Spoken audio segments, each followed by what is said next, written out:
Assalamualaikum warahmatullahi wabarakatuh. Jumpa lagi dengan saya Angga. Kali ini kita agak sedikit berbeda dari biasanya. Kalau biasanya kita lebih sering nge-review soal clipper, trimmer, ataupun shaver. Kali ini kita akan membahas hal yang sedikit berbeda, tapi perannya juga cukup penting di barbershop. Karena kalau kalian abai dengan hal-hal seperti ini, bisa jadi nilai barbershop kalian juga bisa berkurang. Dan apakah kalian ada pertanyaan tentang trimmer yang ada di sebelah kanan saya ini? Ya, ini adalah giveaway untuk kalian para subscriber saya yang tercinta dan baik hatinya. Jadi nanti kalian pantengin video ini sampai habis. Di sana akan ada penjelasan soal ini.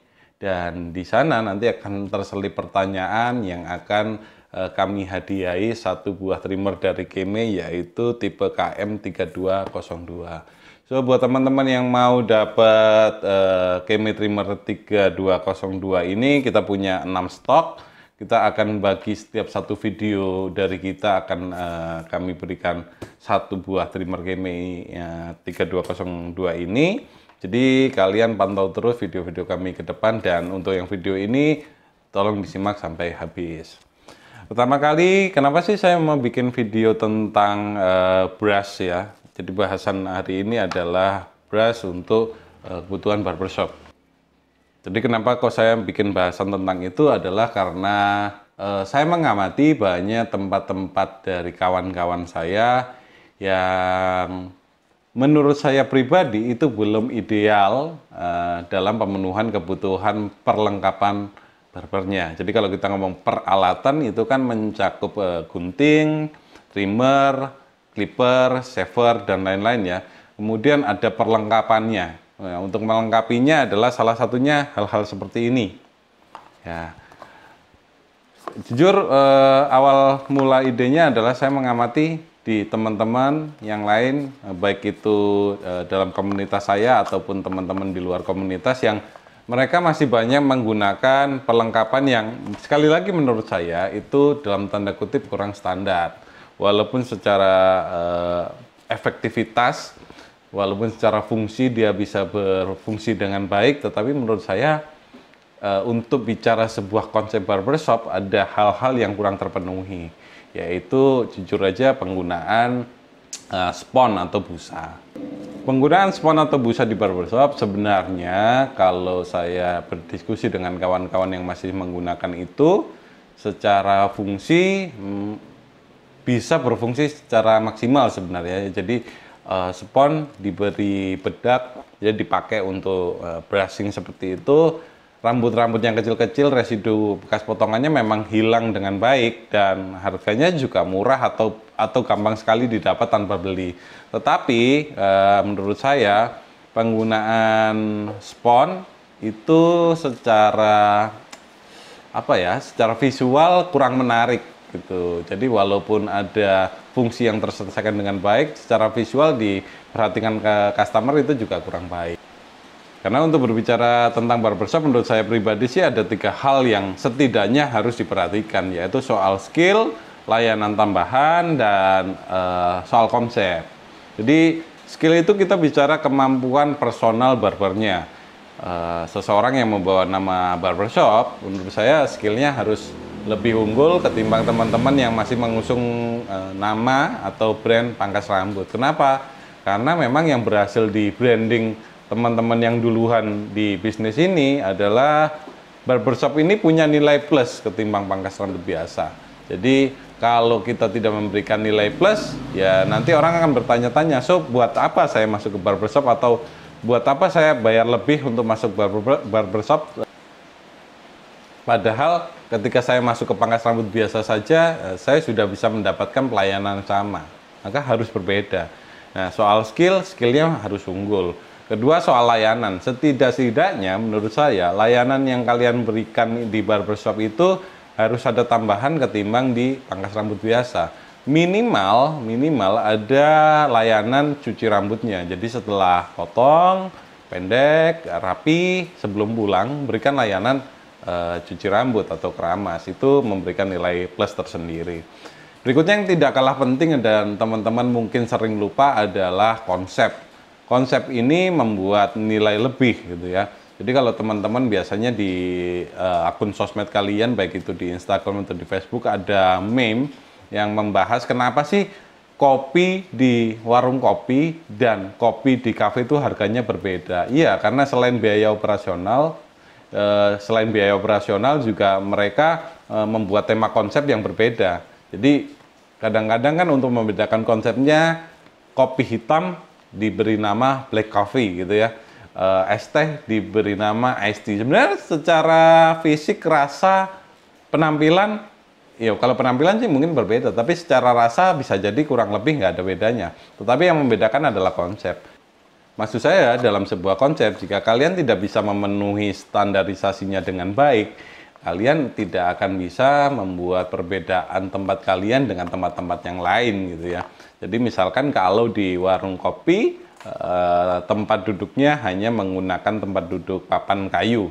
Ya, di kafe pasti menggunakan yang lebih bagus gitu ya, yang tertata, yang punya tema dan lain sebagainya. Di barbershop pun juga seperti itu. Jadi kalau misalkan dulu teman-teman masih pakai spons, ya ada baiknya kalian melengkapi ini mulai dari sekarang. Karena ini secara penampilan juga eye-catching banget dan fungsinya memang per masing-masing barang ini nanti sesuai kebutuhannya. Oke, kita akan mulai pertama kali dari brush panjang ya. Ini gagangnya kayu. Sebenarnya banyak produk seperti ini banyak di luar sana. Tetapi pesan saya untuk teman-teman yang mau beli produk ini adalah ini kualitas dari bulunya. Ada brush kayu yang bulu-bulunya itu agak sedikit keras. Nah, brush panjang ini sering banget dipakai untuk area bawah gitu ya, agak ke tengah sedikit, kemudian ke area-area kulit sedikit sampai di area di leher. Dan di bagian leher apabila kalian mendapatkan brushnya yang cukup keras, ini akan geli banget sehingga orang nggak nyaman. Kadang-kadang sih ujung-ujungnya bukan sekedar geli tapi bisa juga sakit. Jadi untuk mendapatkan ini kalian bisa cek tentang kualitas bulunya ini ya, cari yang cukup halus. Oke, karena saya sarankan ini untuk mencari yang cukup halus, kemudian pelengkapnya adalah brush weight. Brush weight, kita punya yang seperti ini, dia model ring. Jadi brush weight sebenarnya banyak banget, ada yang berupa gagang seperti ini, ada yang punya gagang seperti ini, tapi dia lebih kecil. Yang kali ini saya bahas adalah yang model ring seperti ini. Jadi model ring ini saya sedikit seneng ya, lebih senang ketimbang brush weight yang tipe gagang seperti ini, karena dia langsung masuk ke dalam dua jari kita, jari tengah dan jari manis. Kemudian penggunaannya juga dia enak, simple gitu. Nah, ini adalah pelengkap dari ini. Karena brush weight ini dia pakai bulu yang sedikit lebih keras, tapi dia tetap halus. Itu ya teman-teman, bedanya itu. Jadi saya pernah dapat produk ini, bahannya nilon juga, tetapi lebih keras dan efeknya ke leher itu jadi geli. Kalau ini dia meskipun agak sedikit keras, tetapi dia tidak memberikan efek geli. Karena apa? Dugaan saya sih karena tingkat kerapatannya yang lebih ketimbang yang ini. Jadi ini kalau dibandingkan seperti ini lebih rapat. Jadi mungkin sebenarnya kualitas ini dan ini untuk bahan nilonnya itu kekerasannya hampir sama, cuma karena ini cukup padat jadi tidak terasa keras. Dan ini efektif banget untuk mengerjakan fade di area 0 sampai setengah. Karena residu dari rambut yang dipotong menggunakan trimmer itu dia kecil-kecil banget, dan begitu kena keringat dia akan nempel dan susah dibersihkan semata-mata pakai ini. Gitu ya. Jadi bedanya di sana. Nah, kalau kalian maksa pakai ini, biasanya hasilnya nggak akan bersih. Sehingga ketika kalian bikin fade, waktu customer duduk, dia kelihatannya sudah ideal. Garis-garisnya seperti nggak ada. Tapi begitu dikeramas, kemudian kalian mau masuk ke styling, tiba-tiba kelihatan garis. Itu karena waktu proses pengerjaannya bisa jadi kurang bersih. Jadi saran saya ketika ini sudah punya, jangan ragu-ragu untuk melengkapinya juga dengan ini. Berikutnya ada ini. Ini saya masukkan kategori sebagai face brush, tapi nanti ada perbedaannya juga sama yang ini. Cuma face brush yang ini adalah kelengkapannya, dia bisa hanya produk yang ini kelebihannya adalah dia bisa dimasukkan bedak dari bawahnya. Ya. Tipe seperti ini cukup menghemat bedak karena kita tidak sering-sering menuangkan bedak, kita hanya perlu sekali aja, kemudian ke waktu pemakaiannya dia sambil dipencet seperti ini.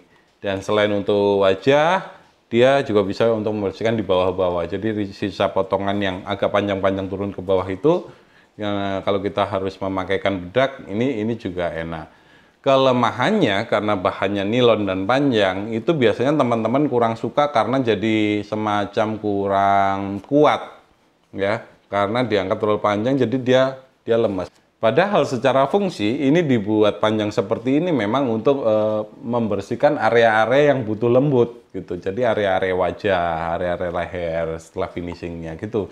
Nah, beberapa teman-teman sih saya pantau termasuk anak-anak di barbershop saya sendiri ada salah sangka dengan produk ini karena dianggap dia panjang sehingga tidak terlalu enak buat bekerja jadi dipotong. Efeknya ya memang sedikit kerasa lebih keras, tapi sebenarnya bukan itu ya fungsinya ya. Jadi jadi diisikan bedak ini dengan tipe nilon yang panjang seperti ini ya memang dia buat membersihkan area-area yang harus lembut. Nah, kemudian ada lagi yang ini.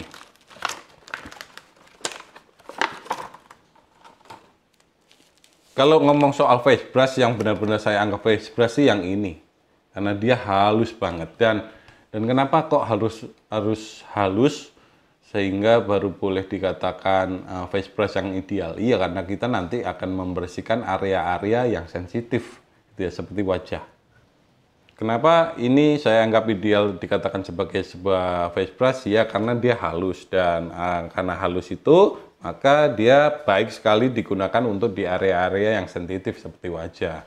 Agak nggak lucu juga sih misalkan kita bersihkan area wajah pakai ini gitu kan, kesannya kita kayak mau nyikat wajah, padahal ya harusnya area wajah ini area-area yang kita pelayanannya harus memberikan sesuatu yang perhatian khusus supaya terkesan lebih sopan. Jadi saya menganjurkan banget teman-teman kalau mau pakai face brush sih idealnya ini. Bahan ini bukan nilon, tapi saya juga nggak tahu persis bahannya apa. Dia seperti rambut dan kalau kalian kepingin punya bayangan, mungkin istri kalian, pacar kalian, atau ibu kalian di rumah punya face brush yang buat makeup itu kurang lebih rasanya seperti itu ya. Dia halus seperti itu. Jadi ini enak banget. Jadi kalau misalkan kalian beli ini bisa jadi nggak perlu juga. Tapi misalkan sudah beli ini, saya pikir kurang lengkap sih, harus ada ininya. Tetapi ya balik lagi, semua jatuh kepada pilihan kalian masing-masing. Dan biasanya kalau misalkan dua produk ini sama-sama tersedia di barbershop kalian, yang ini buat wajah, yang ini buat finishingnya, ketika sudah bersih, dengan ini bersih, dengan ini bersih, ini buat finishing akhirnya membersihkan di area leher aja. Oke, jadi sekarang seperti yang saya janjikan sebelumnya bahwa saya akan membagikan giveaway berupa trimmer dari Kemi tipe KM3202. Maka sekarang pertanyaannya adalah, dari video penjelasan saya tadi, brush mana yang ideal untuk finishing dan membersihkan area sekitaran leher? Ya, itu ya simpel ya. Semua penjelasan di video saya hari ini ada jawaban dari pertanyaan saya, gitu ya. So teman-teman yang sudah menyimak pasti nggak akan kesulitan. Oke, syarat lain dari giveaway kita kali ini adalah jangan lupa subscribe dulu channel saya ini, kemudian tekan tombol like, dan tinggalkan komen di bawah beserta jawabannya. Dan jangan lupa untuk tinggalkan nomor WhatsApp kalian, sehingga nanti apabila kalian terpilih sebagai pemenangnya, kami langsung bisa menghubungi kalian. Dan satu lagi sebelum saya kelupaan, jangan lupa untuk follow Instagram saya ya. Kalian bisa langsung ke Instagram setelah ini dan follow @alar.barber. Di sana nanti kalian juga harus follow, berikan tombol like-nya dan komen juga boleh, tetapi di sana hanya sekedar video preview ya, jangan memberikan jawaban di sana. Jawabannya nanti harus diberikan di kolom komen di bawah. Dan saya memantau terus setiap pertambahan subscriber di YouTube saya. Jadi apabila kalian tidak subscribe, kalian nanti tidak bisa saya anggap memenuhi syarat untuk mendapatkan Kimi Trimmer ini. Dan mungkin nanti untuk konfirmasi pemenangnya juga saya akan menanyakan di WhatsApp berupa screenshot hal-hal apa aja yang sudah kalian lakukan, yaitu tadi subscribe, komen, dan follow akun Instagram saya. So, sekian dulu video dari saya dan sekaligus giveaway-nya kali ini. Seperti biasa, apabila kalian ada pertanyaan tentang video saya kali ini, jangan lupa tinggalkan komen di bawah, saya pasti akan balas. Dan apabila kalian menganggap penjelasan saya ini tadi menarik, jangan lupa juga untuk tekan tombol like-nya. Dan apabila kalian merasa penjelasan dari video saya ini menarik, maka jangan ragu-ragu untuk men-share kepada teman-teman barber lainnya supaya mereka bisa mengambil manfaat. Dan supaya tidak ketinggalan informasi akan giveaway kita selanjutnya, jangan lupa subscribe dan tekan tombol notifikasinya agar kalian langsung dapat pemberitahuan terbaru dari aktivitas video dari kami. So, demikian video dari kami kali ini, dan jangan lupa tadi diikuti ya syarat-syarat untuk mengikuti giveaway-nya. Sekali lagi agar bisa tidak ketinggalan info-info terbaru kami, jangan lupa untuk subscribe.